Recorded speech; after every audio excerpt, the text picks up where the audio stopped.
I love how they bring things with them. It's awesome. All right. So first of all, how many of you have gotten that book I've been suggesting week after week after week, Renovation of the Heart? Okay, I do have to tell you, I'm going back through it again myself, and it's speaking loudly to me, and I think any of the people that are going through it right now would attest that I've heard from some of you that this is exactly what you've needed in learning how to follow Jesus. Like, it's an amazing book. So I would encourage you to get it.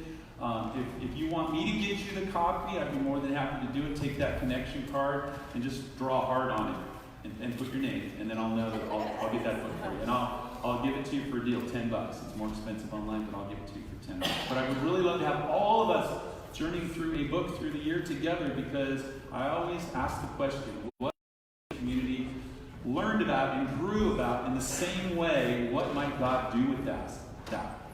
Right? What might God do with that? We live in a world where I'm reading this, and I'm reading that, and I'm reading this, but I think there's something about reading something together. Just saying. So we had a family gathering last week, and many of you were unable to attend due to flu and all kinds of other things. But we are ushering in the new year, new budget, all those kinds of things. And there's been change in our leadership. And so I wanted to actually have our leadership team to come up here. We're operating very simply and very lean within the bylaws of our church. So we're operating with 3 people. So I can have Eric come up here, and Todd come up here, and Ed come up here. And by the way, just because they're all dudes doesn't mean we're a church that it's all about dudes. It's the season we're in, okay? Carolyn was on leadership, and she served way too long, and we're giving her a rest. But this is Eric. He is our church chair, and he's taking that on. Well, Eric. And so if you would like to get any information from last Sunday, he's got handouts. He can give them to you. We did approve our budget, and we did approve, we've been calling ourselves The Gathering for the longest time, and so we're officially The Gathering now. And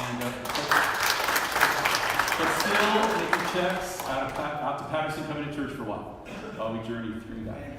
And then this is Todd. You guys know Todd?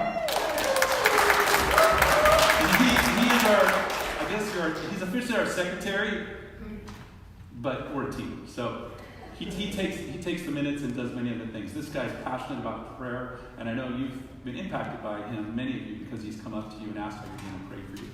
And then this is Ed. And Ed is the one who cares for our whole facility, but he's much more than that, and we love and appreciate him. And we're growing together into better follow more about what we believe and then what the vision for this church is. Okay, so if you have a connection card, all you have to do is put your name on it and just write BB on it. BB, like the person who shot my cat, Max. By the way, for those who've been concerned, Max is back to normal. So if you show up at my house, he'll purr for a while, he'll love you, and then he'll attack you. All right. So we're in Nehemiah. And if you're not familiar with your Bible, start at Genesis and start to just go. And you're going to get 1st and 2nd Samuel, and you get to Chronicles, and Ezra's right before it. Brand new Pew Bibles if you don't have a Bible. Thank you, church. Isn't that awesome? You don't have the tattered paper ones anymore. If someone gets there, you have the page number. 404. 404. All right. So, 12 years ago, I found myself at a point in my life where I was completely burned out. I would say I was a little bit depressed. I just been through a whole lot. As a pastor of a church, I've gone through some really significant challenges that being a pastor can bring. We had some challenges in our family. I get kind of neglected taking care of myself physically, and I was just toast. And so I knew for myself that I needed to take a break. I needed to step away from ministry. I was losing myself, and so I literally stepped away from ministry. My church totally understood, and they really blessed me as I went. And I knew I needed to take to rest, to reflect, and then be restored. And so to step out of what my identity had become, I needed to step away from all of it. So I started by riding my bike. A lot of you guys know I ride my bike, so I really started riding my bike a lot. And then I thought about, Lord, what in my life has been the most life-giving thing that I've had? It's been consistent. In fact, it was easy. It wasn't hard. What would that be? I'd been coaching at the high school all those years I'd been there, and I'd heard of a program there called Independent Study. It's where you met with a student one-on-one, and you helped them get their high school diploma. And I prayed about it, and then I just went over to the office and talked to the principal, and I said, "Do you need another teacher?" They said, "Yeah, but part-time. We don't have enough for full-time, but part-time." And for where I was at, that was perfect. So I took that job, and I got to sit with kids one-on-one who had huge struggles and probably were in ways like I was in that moment, and I got to just help them get their diplomas. And as part of that, though, I was in this cubicle, and there were windows out this way, and I could kind of see out to what else was going on our campus. And behind us was this program that I didn't even know about. I saw kids out there that looked a little bit rough, and I noticed pretty much on a weekly basis there were problems out there. I never knew quite what it was, but I would watch the men in the building frantically go out there, and I kind of picked up that, oh man, there's some crazy stuff going on out there. So I asked my principal, I go, "What is out there? What is going on out there?" And he said, "Well, there's this program. It's the first year. We're trying it. We've got a couple of teachers out there, and what we're doing is we're getting all the kids that have been expelled. They're coming out of juvie. They're gangbangers that stopped going to school. They're the ones that have had all kinds of things happen in their life, and they're just hiding in their homes. We're trying to get them back into school to help them find their lives." And it's challenging. And then, by the way, Peter, you're a male and you're on campus. Would you mind carrying a walkie-talkie so when things go down? I go, "Sure." So I was paying attention on my lunch break. I'd walk around out there, and I saw kids, and my heart was just being pulled towards these kids. And I could see what was going on out there. And as I got called into all these situations, I started to have a huge compassion for the teachers that were working with these kids. And the guy who was the initiator of it, he was struggling through a little bit, but he and I began to become friends a little bit. I asked him how he was doing, and I even said, "How can I be praying for you?" Which was a little step of faith there, and because he was not a believer, but he let me pray for him. And then the other teacher was literally drowning. And then one it blew up. The walkie-talkie went live, all hands on deck, we're all out there. There's a fight going on in the classroom between students and the teacher who wasn't doing well. Kids were going out the windows, the police were called. I mean, it was an ugly scene. That teacher ended up being let go because the thing had become personal. Well, it was near the end of the school year, and so they just let Russ, the other teacher, just kind of monitor both classes and just finish the year out. They got all those kids that were fighting and everything out of there. It was a simpler program. But then as soon as the school year ended, the principal called me in and said, "Peter, would you be interested in going out there and being a part of Bridgeway?" Now, God had already been working on my heart. And, I said, "You know what? Let me pray about it. But I'll tell you right now, my heart's being pulled that way." And so I prayed about it for a week. And I came back and said, "You know what? I'm in. I'll do it." And he goes, "Now, you need to know this is not like normal school." And I go, "No, I get it. But here's the deal. You can do anything you want out there. And I know you're a pastor. I mean, you can literally do anything you want. I want a person like you out there. But you're going to have to flex. You can't live by everything that you know." So I took the job, and I get ready for the first day of school. And Russ, the other teacher, isn't around. Because, you prepare for the school year, and Russ wasn't around. And then the principal calls me in his office and goes, "Oh, you know what? Russ let his teacher credentials expire. So it's all you." And we got a lot of kids, 2 classes of like 25.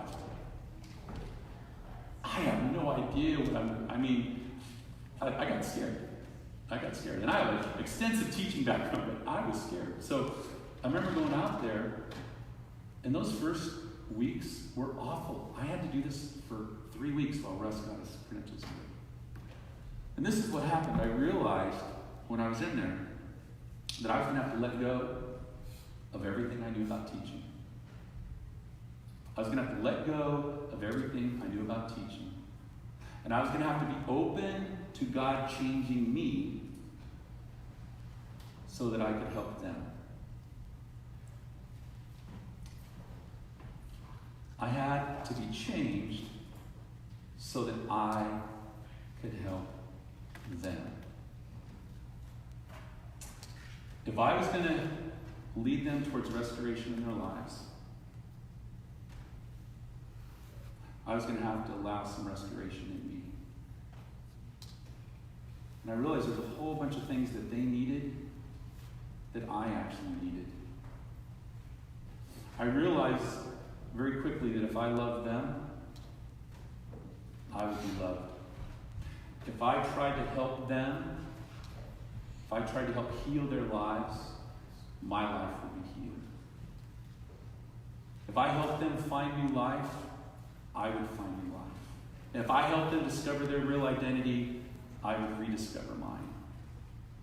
I needed them, believe it or not, as much as they needed me. I was just in Chicago at our denomination's midwinter conference, and thank you, church, for letting me take off for a week and go to Chicago. It wasn't the frozen tundra that it normally is. The sun was actually out. There wasn't much snow on the ground. It was colder than here, but it was awesome. I ate lots of pizza, and lots of pizza, and lots of pizza. And I slept a lot. But I got to hang out with other pastor friends of mine that are all in different churches. And all these different churches, as we're hanging out together, we're feeling similar things, and we're trying to rediscover how is it that we grow a healthy church, and we're missional out there in the world. And one of my friends, Steve Wong, who's young enough to be my son, and he's a friend. It's weird. I'm getting older. He's a Pasadena Covenant, and he's been trying to help a 100-year-old church kind of how do we reach the world around us. And so they were trying to come up with a few words that would help guide them. And so the words that they came up with, he shared with me, and I love these words. Formation through mission. Formation through mission. I simplified it to, if you go, you'll grow. If you think about it, that's what Jesus did. Jesus comes to establish a new kingdom, a new way of life for everybody, take all the religious weight off, free people, all the people that are in exile in a sense, on the outskirts of life, that have just been outcast. He's going to reestablish all of them and bring them back into community again. He's all about something different. And what is the first thing he does? He invites some men who have been disqualified themselves. These men had grown up as Jewish boys, had learned the Torah, had hoped to be a disciple of a rabbi, and they didn't make the cut, so they went back to dad's business, and they were fishermen. And Jesus pulls all these guys together, and he goes, come with me, and I will make you fishers of men. In other words, come with me, and you are going to do the things that I did. I'm going to do. And that's exactly what Jesus did, and it's exactly what he said. He brought them along, he discipled them, he showed them they were transformed by going. And in that going, they became more like Jesus, and the whole church came out of that. And they actually did greater things than Jesus himself did. That's crazy. So we're going to continue our journey with Nehemiah, because my hope is that as we look at him, we're going to recognize that if we will pray and we will act what we're feeling on our hearts, that we'll be able to go out and love those who need to be loved, and we'll be loved in return. We'll be able to heal those who need to be healed, and we will be healed in return. We'll be able to help transform other people's lives, and ours will be transformed. We can disciple other people and show them how to follow Jesus, and we will become better followers of Jesus ourselves. So, let's pray and we'll dive in. Lord, thank you for this morning. Thank you for each person in this room. They're your kid, and you love them, you care so much about them, and you want them so to know the love that you have, and you so want them to discover who Jesus is and to fully follow him and allow the Holy Spirit to transform their lives. So Lord, I pray that our hearts would be opened and our minds would be clear, and that you would speak to us. And Lord, I pray that anything I say this morning would be pleasing to you. In Jesus' name we pray. Amen. All right, so we're in Nehemiah. If you weren't here last week, let me just paint the picture for you.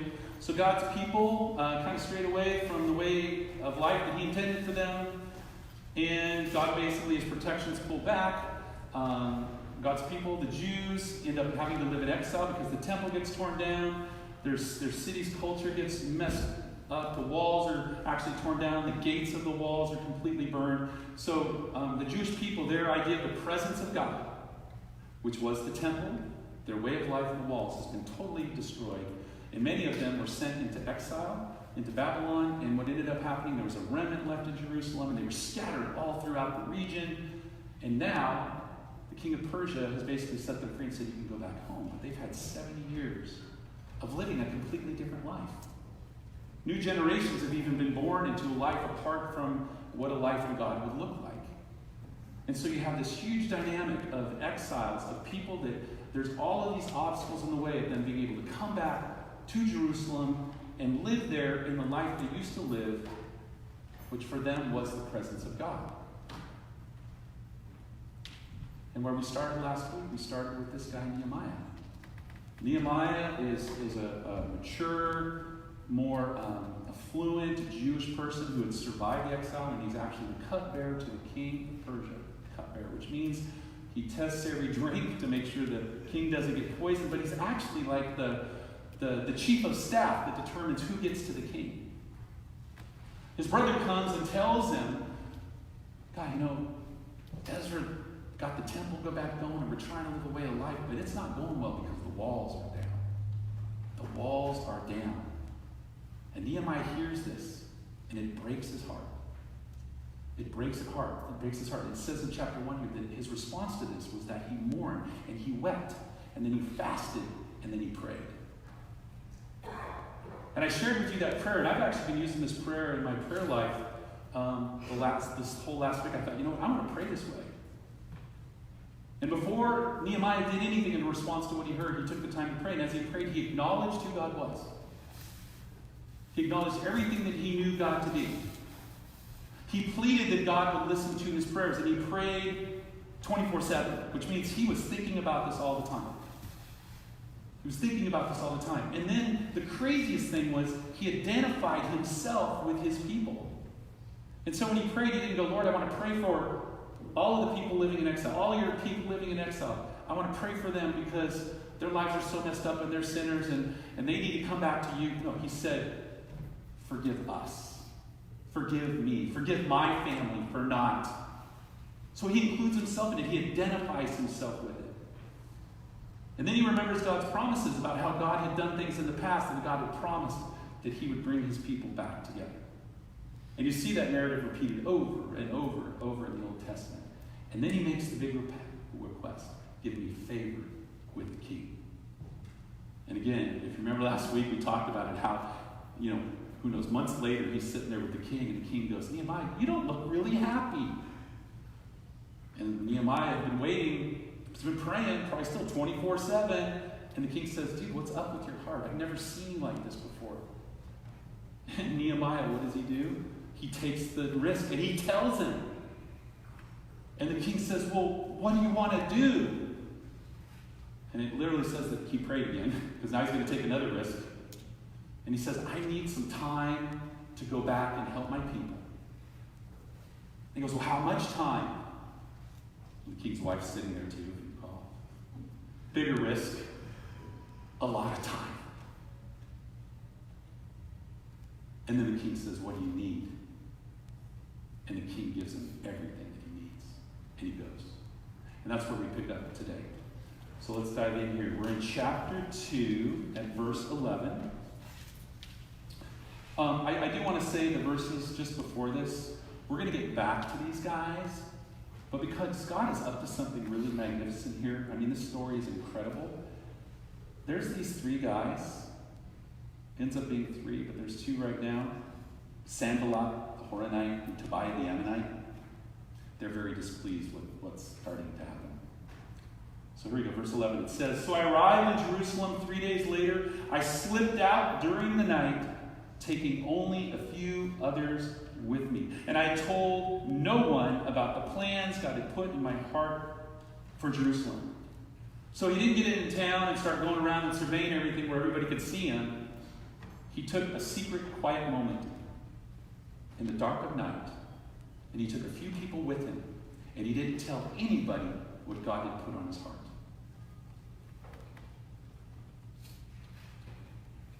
And then it goes on. We took no pack animals with us except the donkey I was riding. And after dark, I went through the valley gate, past the jackal's well, and over the dung gate to inspect the broken walls and the burned gates. And then I went to the fountain gate and to the king's pool, but my donkey couldn't get through the rubble. So then it was still dark, and I went up the Kidron Valley, instead inspecting the walls before I turned back. And then I entered again at the valley gate. He doesn't take anything with him at all. And he goes around and he inspects every aspect of what's happened to Jerusalem. Every bit of it in the dark of the night. He doesn't go look at part of it. He goes and he looks at all of it so that he can make an honest assessment of what has happened here and the work that is ahead of him.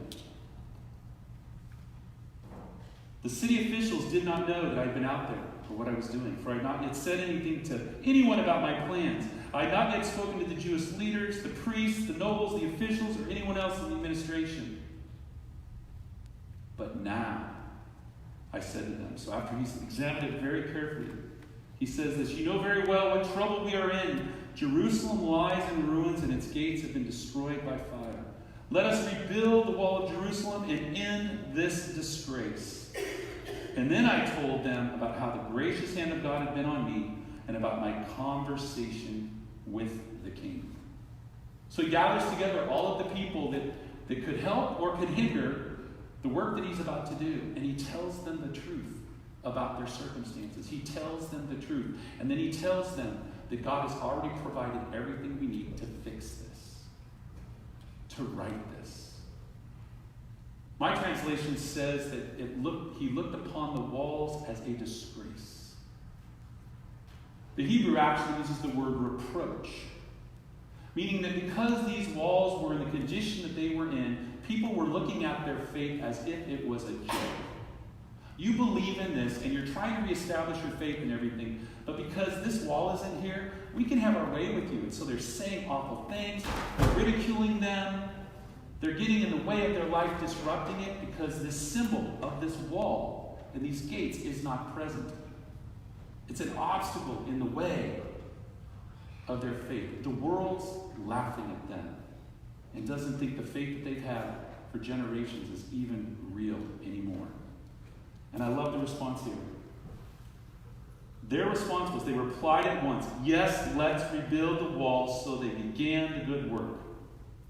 But when Sanballat, Tobiah, there's the other dude, and Geshem the Arab heard about our plan, they scoffed contemptuously. What are you doing? Are you rebelling against the king, they asked. I replied, the God of heaven will help us succeed. We, his servants, will start rebuilding this wall, but you have no share, legal right, or historic claim to Jerusalem. And thus, the work begins. So, I was thinking about us in terms of our life. I think in order for us to be used by God, we have to do what I would call the dark night of the soul, or to go into the secret place, or go into a time, a moment in our lives where we can take everything that's happened to us and put it all aside. Maybe invite a few trusted people along and look at the entirety of our lives honestly and take an assessment of it. In terms of God's presence, in terms of Jesus' presence, in terms of the life that we've always wanted, in terms of the wounds that we have, the destruction that might be there, the ways in which our life has been torn down and torn into pieces. But we have to step away and set everything aside to do that. And I think our lives are kept so busy that we don't take the time to stop and do it. We don't take the time to stop and do it. When I was going through the airport to get to Chicago, when I was going through the airport to get back from Chicago, you have to go through security. They check everything. They check everything. And I hate going through it. Because many of you know I've had hip replacements. So to expedite things, they always just have the thing that you just walk through. I walk up to it and I go, I'm going to set this off. And they go, come on, sir. No, I'm going to set, come on, sir. So I walk through, and I step. So they go, sit back, sir. And I go, I told you I was going to go through this one. And then I go through it, do this, and go around. And I don't know what's wrong with my body, but I must have body heat all the time in different spots, so then they see all these patches and they got to be packed out. I think sometimes in our lives we need to take the time to do that. And sometimes we need to invite some people into our lives and say, how am I doing? How am I doing? And take an honest assessment. And we need to look at every aspect of our lives. But then I think what's really important is that we recognize that there are others around us that experience the same thing. I think the enemy can lie to us that what we're experiencing is just our thing. But it's not. We all share the human experience. We all have the same struggles. And when we assess our lives, we need to realize that it's happening to other people. And I think the most powerful gift we can have is that when we recognize that others are going through the same things that we have. That maybe God can use us. God can use us to redeem those areas of our lives. So, I was thinking about this idea of the wall in terms of us, the church. And this idea of disgrace and reproach. Now, the Jewish people really believed that the temple and that land and the wall was literally the presence of God.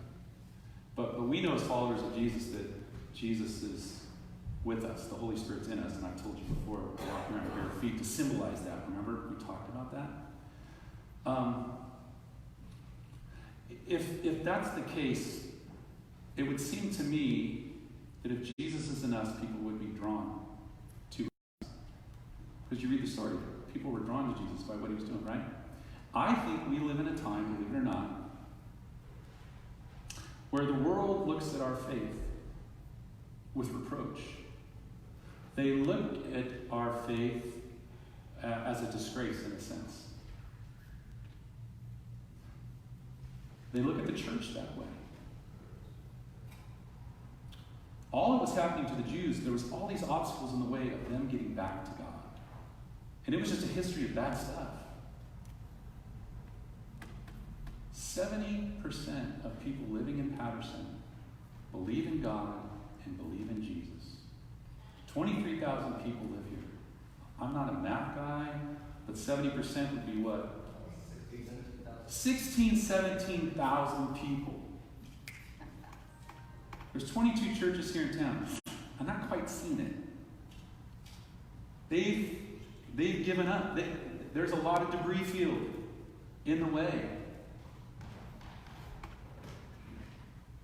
And I think in some ways, even as a church, we need to take an honest assessment and go, how are we reflecting the real Jesus and the real church, the church that he called us to be in our community? What are we doing that's going to enable them to come back? You need to know that my call as a pastor, flat out, period. I've done church planting. I have fallen in love with the established church. Instead of starting new, I have fallen in love with the established church. And my whole passion in my life is to reconcile the church, the body of Christ, to that world out there. I want them to know the real church. I want them to know what we have found, the life we have together, not the one that they think we have. Not the one that wounded them, not the one that whatever their experience was not good. I want them to discover the real one. That's why I'm here. I want that 70%. I want that 70% of Patterson to fall in love with Jesus and love the church again. I do. That's the passion of my heart. So when I'm inviting you to follow Jesus with me, you got to know that's the passion of my heart. And I love all of us. But I care deeply that the rest of us isn't here. It isn't here. And a lot of the stuff that you have inside of you, that you're kind of like, oh, this isn't right in my life, and this isn't right in my life, and I struggle with this, and we're so turned inward. Do you realize that if you took that and found others in your world, in your everyday life, that were experiencing the same things, and helped them with that, not only would you be healed, but you might restore all the stuff that's in the way of them wanting to be drawn into a place like this. In a sense, we're Nehemiah rebuilding those walls. We're rebuilding those walls. I want to pray Nehemiah's prayer. I didn't plan on this, but I want to pray Nehemiah's prayer right now with us as a church. Because I really believe it ought to be our prayer. Lord, Father in heaven, I know that you love all people, and it breaks your heart when your children are scattered, in a sense, in exile. I know your desire is to pull everybody back together, to pull your family together, that they would recognize that you've done for them through Jesus on the cross, and that your Spirit's here, and your Spirit can mold and transform our lives, and you can change the world through us. Oh, Lord, forgive us for not praying faithfully about that every day.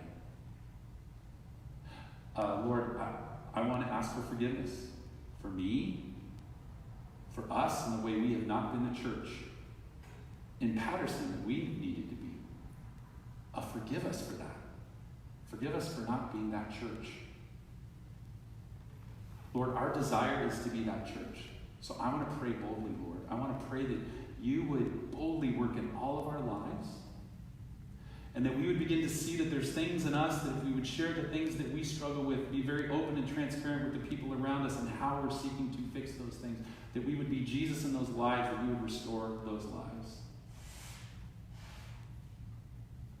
And Lord, I want to ask boldly that you would equip us, empower us, help us to be more than we're even capable of being, so that you can do that. I want to boldly ask, Lord, that in the coming months, Lord, so many people would be drawn to us because we're trying to live like Jesus in this town. People would be drawn to us because of Jesus, because of you.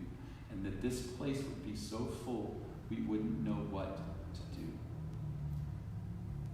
And Lord, I pray you would already be moving through this town in the hearts of people, that you would be breaking down all of the things that they've either drifted away from or standing away from them, desiring to be in a church community. And I pray you would continue to unify the pastors in this town, that we recognize we are one body of Christ, not separate ones. Forgive us for that too, Lord, for not being your church the way we should be. And Lord, I look forward to what you're going to do. In Jesus' name, amen. You know, when we get asked to do things that God puts on our heart, you need to know that that you don't have to be perfect. You don't have to know what to do. I don't think Nehemiah was a contractor, a wall builder. He wasn't, was he? No. And he just stepped into the mess.